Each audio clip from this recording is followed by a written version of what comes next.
तो नमस्कार, अपने चैनल मंजू पुरनेंदु में मैं आप सबका हार्दिक स्वागत करती हूँ। आज आप लोगों के लिए मैं एक ग्लूटेन फ्री कचौड़ी की रेसिपी बनाने जा रही हूँ।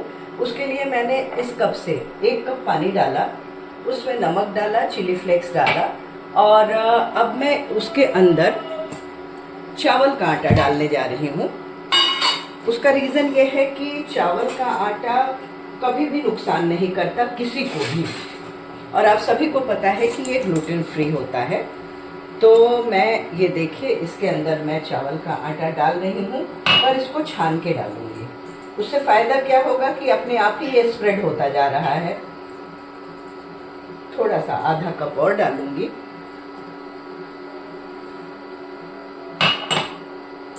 थोड़ी देर के लिए इंडक्शन को बंद कर दे रही हूँ। तो ये देखिए, इतना आटा मैंने डाल दिया। अब इसको खूब आराम से मैं चला के पानी सारा सुखा लूंगी।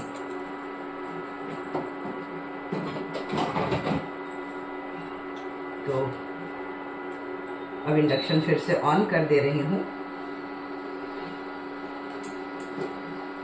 बस इसको इतना ही पकाना है कि इसका पानी अच्छी तरह से सूख जाए, और इसके बाद इसको हम लोग मसल के एक अच्छा डो जैसा बना लेंगे और इसमें स्टफिंग की जाएगी कचौड़ी की। तो ये देखिए, ये करीब करीब मेरा तैयार हो गया। इंडक्शन बंद कर दे रही हूँ। इसको मैं 5-7 मिनट के लिए ऐसे ढक के छोड़ दूंगी, जिससे ये आटा अपने आप ही पक जाएगा। तो जब आटा पक जाएगा उसके बाद फिर मैं इसको मसल के चिकना करूँगी, थोड़ा सा घी लगा के, और तब आपको दिखाऊंगी। फिलहाल मैं इसको ढक के ऐसे ही छोड़ने जा रही हूँ।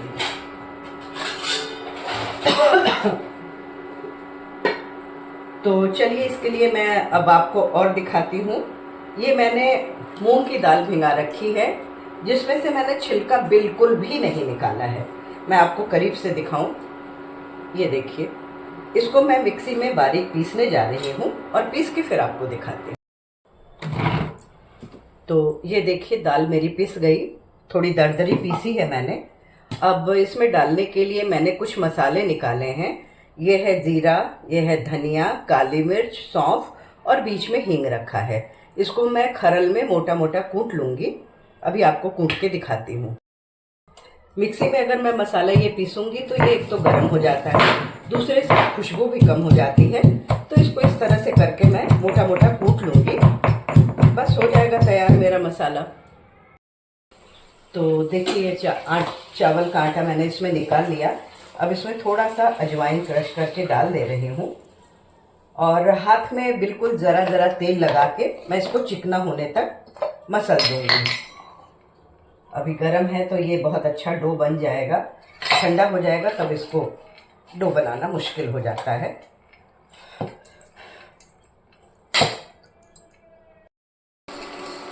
तो देखिए, मैंने इधर फिर से पैन रख दिया गरम होने को, और इसमें डालने जा रही हूँ थोड़ा सा तेल।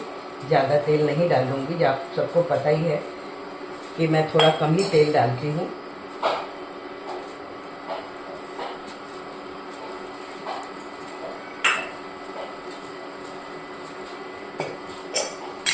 अब तेल गरम हो जाने के बाद मैं इसमें, देखिए आप, प्याज, अदरक और हरी मिर्च मैंने काट के रखा है। प्याज पूरी तरह से ऑप्शनल है। अगर आप प्याज नहीं खाते हैं तो प्याज मत डालिएगा, पर हम लोग खाते हैं तो इसलिए मैंने इसमें प्याज डाल दिया है। हल्का सा इसको भूनूंगी तब तक के लिए, जब तक कि प्याज हमारा थोड़ा सा सॉफ्ट नहीं हो जाता है।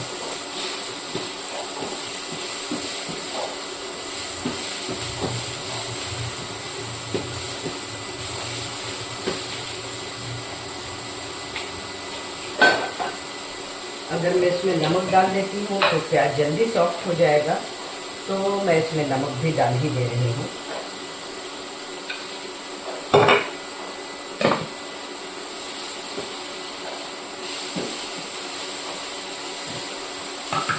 अब ये दाल जो मैंने पीस के रखी थी ना, थोड़ा सा प्याज और हो जाता है तो मैं इसमें सारा पलट दूँगी और इसको भून लूँगी।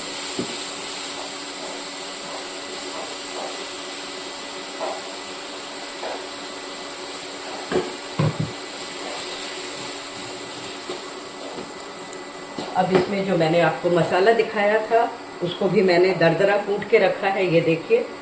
तो इसको भी डाल दूं जिससे पूरा अच्छी तरह से मिक्स हो जाए इसके अंदर। मैंने इसमें लाल मिर्च नहीं डाला है, अगर आप खाते हैं तो आप ज़रूर डालिएगा। अगर आपको बहुत चटपटा पसंद है तो आप लाल मिर्च भी डाल दीजिएगा। मैं गर्मी में लाल मिर्च का बहुत कम यूज़ करती हूँ, इसीलिए मैंने इसको बिना लाल मिर्च के भूनना है। बस ये भून के एकदम भरभरा हो जाएगा, फिर मैं बंद कर दूँगी। अब इसमें ऊपर से थोड़ा सा चाट मसाला डाल दे रही हूँ, जिससे ये और ज़्यादा टेस्टी हो जाएगा। ठंडा हो जाएगा फिर मैं इसकी स्टफिंग करके आपको दिखाऊंगी। तो ये देखिए आटा मेरा कितना बढ़िया तैयार हुआ है, बिल्कुल चिकना हो गया है। इसको मैं अभी फ़िलहाल ढक दे रही हूँ। और इधर मैं आपको दिखा रही हूँ कि जो मूंग की दाल स्टफिंग करने वाला बनाया था मैंने, इसके इस तरह से बॉल्स बना लिए हैं। इससे क्या होगा कि सारी कचौड़ियाँ आपकी एक साइज़ की बनेंगी, जो देखने में भी अच्छी लगती हैं और खाने में भी अच्छी लगती हैं। तो इस तरह से करके मैं बॉल्स बना के और फिर आपको अभी दिखाती हूँ। जब इसको सेकने जाऊँ, स्टफिंग करूँगी तब भी दिखाऊँगी। तो ये देखिए मैंने दोनों तरह के बॉल्स बना लिए हैं। अब इसकी स्टफिंग करके आपको दिखा रही हूँ।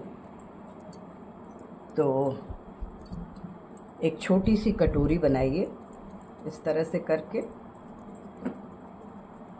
इसको मैं अप्पे के सांचे में बनाने वाली हूँ, क्योंकि इतनी गर्मी में डीप फ्राई करके खाना तो भाई देखो मेरे लिए पॉसिबल नहीं है। आप चाहें तो आप इसको डीप फ्राई भी कर सकते हैं। बेशक अगर बच्चों के लिए बना रही हैं तो डीप फ्राई करिए, कोई दिक्कत नहीं है। तो ये देखिए एक बॉल तैयार हो गया। इसी तरह से सारे बॉल की स्टफिंग करके फिर आपको दिखाऊँ। तो देखिए मैंने अप्पे का सांचा रख दिया है, इसमें थोड़ा थोड़ा ऑलिव ऑयल डाल रही हूँ। और इसके बाद मैं सारी कचौड़ियाँ इसके अंदर, सारी तो नहीं लगा सकती, एक बार में इसमें 7 पीस लग जाते हैं। तो मैं 7 पीस इसके अंदर रख के अभी आपको दिखा रही हूँ।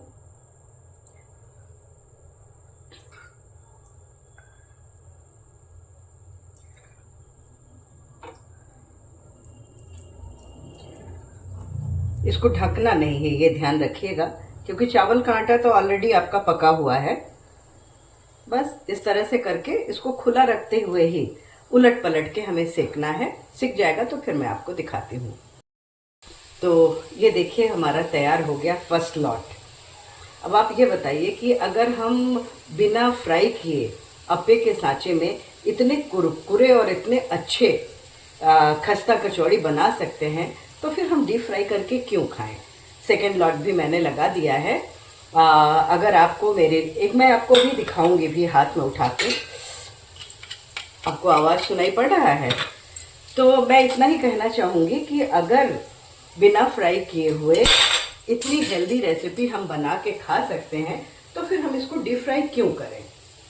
कोई मतलब नहीं समझ में आता ना। तो चलिए आप भी बनाइए, खाइए और एंजॉय करिए। और अगर आपको मेरी रेसिपीज़ अच्छी लगती हैं तो प्लीज़ इसको अपने दोस्तों में भी शेयर करिए। मेरे चैनल को लाइक करिए, सब्सक्राइब करिए, बेल आइकॉन दबाना बिल्कुल भी मत भूलिएगा। मिलती हूँ अगले वीडियो में, तब तक के लिए स्वस्थ रहिए, मस्त रहिए, बाय बाय।